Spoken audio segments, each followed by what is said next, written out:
Hello friends, कैसे हैं आप लोग। आई होप कि आप लोग काफ़ी अच्छे होंगे।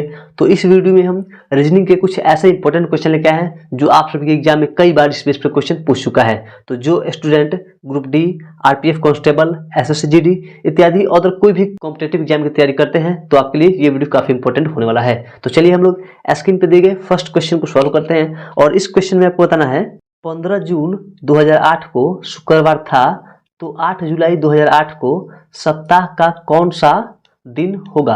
कैसे इसको बनेगा, तो सिंपल सा आपको ये करना है कि सबसे पहले ये देखना है कि क्या दोनों ईयर जो है सेम है। यहाँ पे क्या है 2008 है और यहाँ भी 2008 है, यानी यहाँ पे क्या है साल एक जैसा है। अब यहाँ पे देखेंगे दिन, यहाँ पे लिखा गया है 15 जून, ठीक है, और यहाँ पे 8 जुलाई, कोई दिक्कत नहीं है। अब हमको ये बताइए कि 15 जून से लेकर के 8 जुलाई तक टोटल कितना दिन होगा। अब जून का महीना कितना दिन का होता है, तो जून का महीना होता है 30 दिन का और जुलाई का 31 दिन का।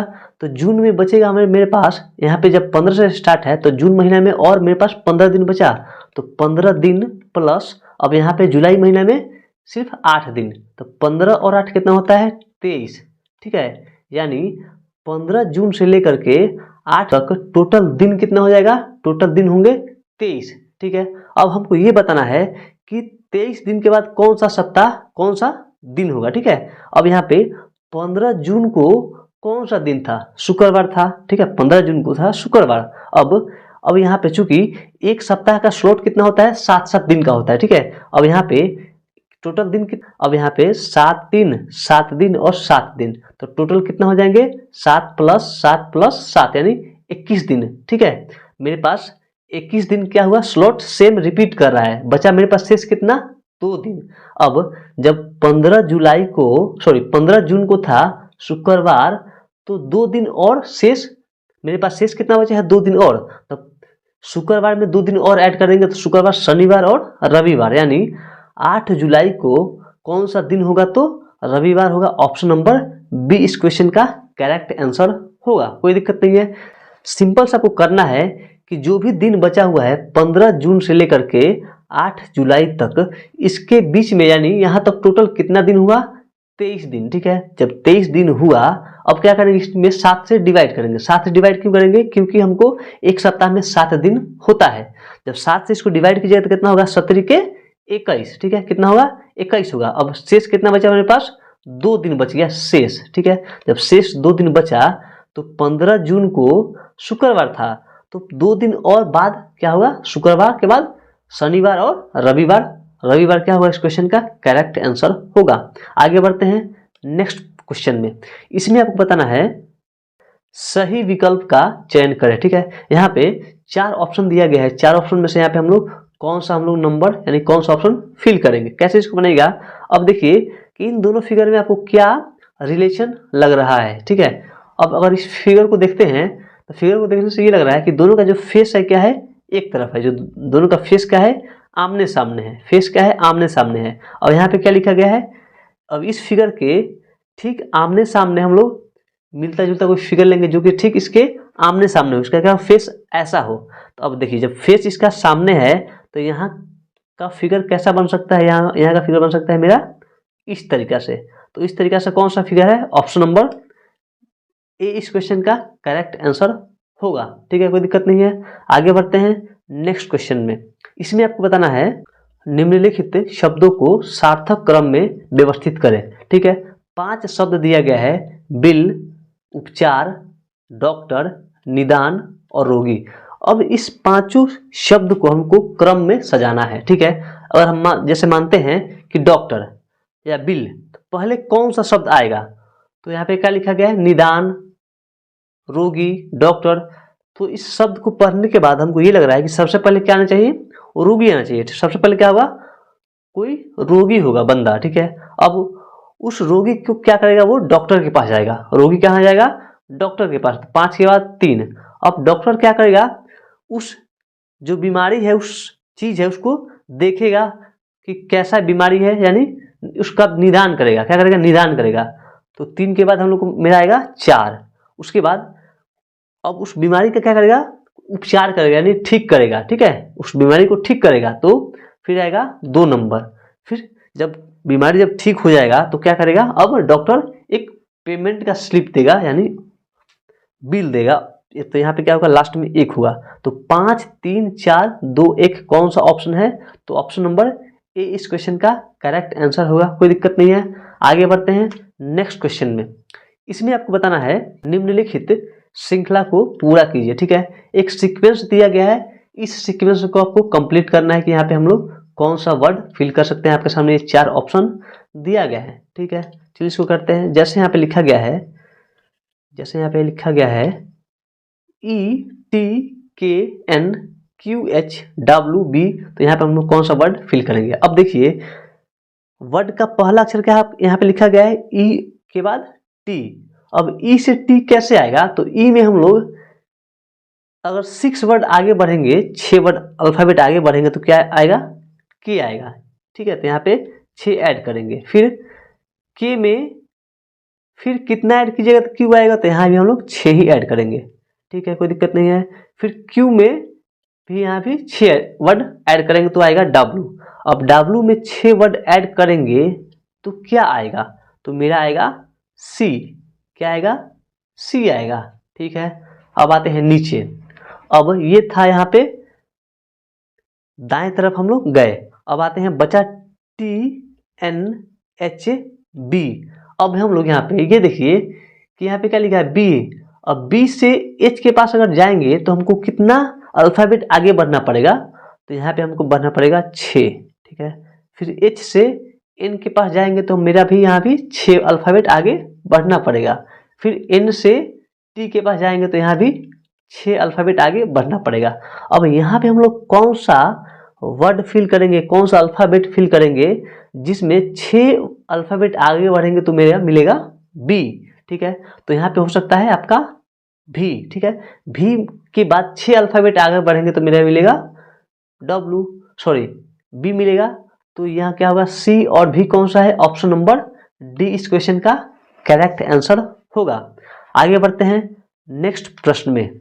इसमें बताना है आपको, यदि पाइप को 16 91 65 लिखा जाता है तो स्वान का अंतिम अंक क्या होगा।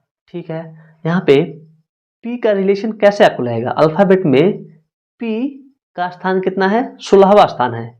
आई का स्थान कितना है, 9 नंबर पे आ जाता है। ठीक है, यानी सबका क्या है, अल्फाबेट का वैल्यू लिखा गया है। अब ऐसे ही स्वान SWAN, स्वान में एस में अल्फाबेट कितना, एस का अल्फाबेट का स्थान कितना होता है, ये होता है 19 का। डब्लू का 23, यानी डब्लू जो होता है अल्फाबेट में 23 नंबर पे आता है। ए का कितना पे है, ए का सिंपल सा 1 नंबर पे आता है। और एन आता है 14 नंबर पे। ये हुआ 19 23 114। क्वेश्चन में क्या बताया है, स्वान का अंतिम अंक क्या होगा, तो ये क्या है, कोड है। ठीक है, स्वान का कोड है और इसका अंतिम अंक क्या है, तो अंतिम अंक है 4। क्या होगा, इस क्वेश्चन का करेक्ट आंसर होगा ऑप्शन नंबर बी। एक लड़की की ओर इशारा करते हुए एक महिला ने कहा, वह मेरी बहन के भाई की पुत्री है। तो महिला का लड़की से क्या संबंध है। ठीक है, जैसे कोई महिला जो है एक लड़की की तरफ इशारा कर रही है। ठीक है, एक महिला जो है इस लड़की की तरफ इशारा कर रही है और कहती है, ये जो महिला है ये क्या है, महिला मान लीजिए महिला है। ठीक है, ये महिला कह रही है वह मेरी बहन, तो इस महिला का बहन का क्या होगा, सेम जनरेशन में होगा। क्या होगा, महिला की बहन सेम जनरेशन में होगा। वह मेरी बहन के भाई की पुत्री, मेरी बहन की, मान लीजिए एम की बहन कौन है, ए है। अब बहन की भाई, तो इसका भी क्या होगा, सेम जनरेशन में होगा। बहन की भाई भी क्या होगा, इसका भाई ही होगा। तो इसका मान लीजिए भाई क्या है, बी है। क्या लिखा है, भाई की पुत्री है। तो एम की बहन ए है, ए का भाई कौन है, बी है। और भाई का पुत्री, पुत्री क्या होता है, पुत्री या बेटा एक जनरेशन का क्या होता है, गैपिंग होता है, यानी एक जनरेशन नीचे होता है। तो यहाँ पे पुत्री कौन है, मान लीजिए सी पुत्री है किसकी, तो बी की। ठीक है, आपको क्या बताना है, महिला का लड़की से क्या संबंध है, जो महिला है और इस लड़की के बीच में क्या रिलेशन है, आपको ये बताना है। अब चूंकि ये महिला की कौन है, ये बहन है, ये महिला की बहन है और ये क्या है, भाई है, ठीक है। और ये कौन है, इसकी पुत्री है, यानी इसका पुत्री कौन है, ये सी है, ठीक है। सी कौन है, पुत्री है। जब ये दोनों आपस में भाई बहन है और सी कौन है, बी की पुत्री है, तो महिला का इसे क्या रिलेशन होगा, तो ये आपस में रिलेशन इनका क्या बनेगा, बुआ का बनेगा। क्या होगा, बुआ का रिलेशन बनेगा इसमें। सी की बुआ कौन होगी, एम होगी। ऑप्शन नंबर डी इस क्वेश्चन का करेक्ट आंसर होगा, कोई दिक्कत नहीं है। आगे बढ़ते हैं नेक्स्ट प्रश्न में। निम्नलिखित में से विषम को चुने, ठीक है। यहाँ पे 4 ऑप्शन दिया गया है, इसमें 4 ऑप्शन में से आपको कौन सा सबसे अलग ऑप्शन है, आपको ये बताना है। जैसे यहाँ पे लिखा गया है कंप्यूटर, टीवी, स्मार्टफोन और रेडियो, ठीक है। इसमें से विषम कौन सा ऑप्शन हो सकता है। अब जैसे कंप्यूटर की बात करते हैं, तो कंप्यूटर में क्या हो सकता है, हम लोग चलचित्र देखते हैं। चलचित्र देखते हैं यानी हम लोग कोई भी चीज कंप्यूटर के अंदर देख सकते हैं कि उसमें कौन सा एक्टिविटी हो रहा है, ठीक है। टीवी में भी हम लोग क्या एक्टिविटी देख सकते हैं। फोन में भी हम लोग क्या एक्टिविटी देख सकते हैं कि उसमें जैसे हम लोग मूवी देखना होता है, गाने सुनना होता है, ठीक है। और भी चीजें हम लोग नजर से उसके अंदर देख सकते हैं कि जैसे हम लोग टीवी देख लिए, मैच देख लिए, क्या हुआ, स्मार्टफोन, टीवी और कंप्यूटर के अंदर ऐसा सुविधा होता है। लेकिन रेडियो में क्या होता है, रेडियो में हम लोग कोई भी चीज एक्टिविटी देखते नहीं है, रेडियो में हम लोग सिर्फ सुन सकते हैं। रेडियो में हम लोग सिर्फ सुन सकते हैं, यानी इस क्वेश्चन का करेक्ट आंसर क्या होगा, ऑप्शन नंबर डी क्या होगा इस क्वेश्चन का करेक्ट आंसर होगा, कोई दिक्कत नहीं है। आगे बढ़ते हैं नेक्स्ट क्वेश्चन में। इसमें आपको बताना है कौन सा वेन आरेख निम्नलिखित के बीच के संबंध को सही ढंग से दर्शाता है। जैसे यहाँ पे लिखा गया है व्हेल, जहाज, महासागर। अब इसमें कौन सा ऐसा वेन आरेख है जो इन तीनों शब्द को सही ढंग से दर्शाता है। जैसे इसमें लिखा गया है व्हेल, यानी कि व्हेल क्या एक मछली है, जहाज और महासागर, महासागर का मतलब समुद्र। तो हम लोग ऐसा अंदाजा लगाते हैं जैसे क्या एक समुद्र हो गया, ठीक है। ये क्या है, एक समुद्र है।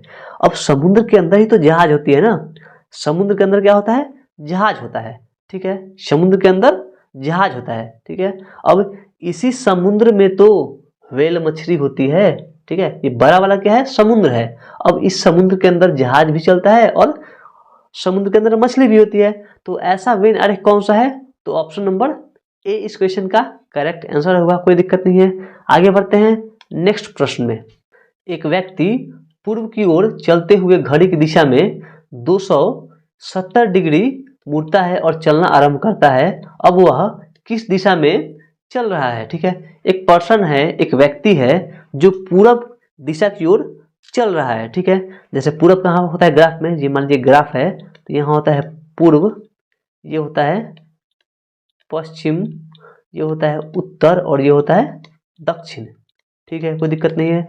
अब क्वेश्चन में क्या बोला है, व्यक्ति कहाँ चल रहा है, पूरब की तरफ। मान लीजिए व्यक्ति यहाँ पे है, अब यहाँ से चला वो व्यक्ति यहाँ पे चला, पूरब दिशा की ओर जा रहा है, ठीक है। अब कह रहा है कि पूरब दिशा के चलते हुए घड़ी की दिशा में वह 170 डिग्री मुड़ता है। घड़ी की दिशा का मतलब क्या होता है, जिस तरीका से घड़ी चलता है उस तरीका से वो क्या 270 डिग्री मुड़ता है। तो घड़ी कैसे चलता है, घड़ी इस तरीके से चलता है, ठीक है, घड़ी ऐसे चलता है। अब यहाँ पे जो व्यक्ति चल रहा है पूरब की तरफ, अब यहाँ से वह 270 डिग्री मुड़ता है। तो 270 डिग्री कैसे मुड़ेगा, तो 180 कैसा होता है, देखिए ये होता है 90 डिग्री, ठीक है। फिर जब स्ट्रेट होगा तो कितना होगा 180 डिग्री, लेकिन कितना बोला है 270। तो जब ये पूरा ऐसे मुड़ेगा, देखिए जब ऐसे मुड़ेगा तो ये मुड़ गया यहाँ पे 90, और फिर यहाँ पे आएगा तो ये हो जाएगा 180। यहाँ पे कितना हो गया 180, लेकिन कितना क्वेश्चन में बोला है 270। अब यहाँ पे 90 और यहाँ पे मुड़ेगा तब जाके यहाँ पहुंचा वो। अब क्या हुआ, वो व्यक्ति यहाँ पे 270 डिग्री मुड़ने के बाद पहुंच गया यहाँ पे, ठीक है। क्वेश्चन में क्या पूछा है, क्वेश्चन में पूछा है अब वह किस दिशा में चल रहा है, अब वह किस दिशा में चल रहा है। जब व्यक्ति यहाँ पे पहुंच गया, अब वो किधर चलेगा, अब वो चलेगा आपका इस तरीके से, आपका चलेगा ऐसे ऊपर की तरफ, ठीक है। यानी ऊपर कौन सा दिशा पड़ता है, तो उत्तर दिशा। ऑप्शन नंबर डी इस क्वेश्चन का करेक्ट आंसर होगा। आगे बढ़ते हैं नेक्स्ट क्वेश्चन में। इसमें आपको बताना है जिस प्रकार कैंची का संबंध कपड़ा से है, ठीक उसी प्रकार यहाँ पे 4 ऑप्शन दिया गया है, इसका रिलेशन किस ऑप्शन से होगा। अब यहाँ पे देखिए कैंची क्या करता है, कपड़ा को काटता है। कैंची क्या करता है, कपड़ा को काटता है। अब यहाँ पे जो ऑप्शन लिखा गया पहला, पत्थर और चक्की, तो पत्थर तो चक्की को काटता नहीं है, तो यहाँ पे पहला ऑप्शन नहीं हो सकता है। आगे बढ़ते हैं, चाकू और पत्थर, तो चाकू भी पत्थर को नहीं काटता है, ये भी नहीं होगा। बचा मेरे पास कुल्हाड़ी और लकड़ी, दराती और ईंट। दराती का मतलब होता है एक छोटा सा औजार जिससे हम कोई लकड़ी वगैरह काटते हैं। यहाँ पे क्या लिखा है, दराती और ईंट, तो दराती तो ईंट को काटता नहीं है, तो ये भी ऑप्शन नहीं होगा। बचा मेरे पास ऑप्शन नंबर सी, कुल्हाड़ी क्या होता है, लकड़ी को काटता है, तो ऑप्शन नंबर सी इस क्वेश्चन का करेक्ट आंसर होगा। आई होप कि ये वीडियो आप सभी को काफी पसंद आया होगा, और वीडियो आपको अच्छा लगा तो एक प्यारा सा लाइक कर दीजिए, साथ ही साथ कमेंट भी जरूर कीजिए। और अभी तक आप हमारे चैनल को सब्सक्राइब नहीं किए हैं तो चैनल को सब्सक्राइब भी जरूर कर लीजिए। तो फिर मिलते हैं एक और नए वीडियो में, तब तक के लिए थैंक यू।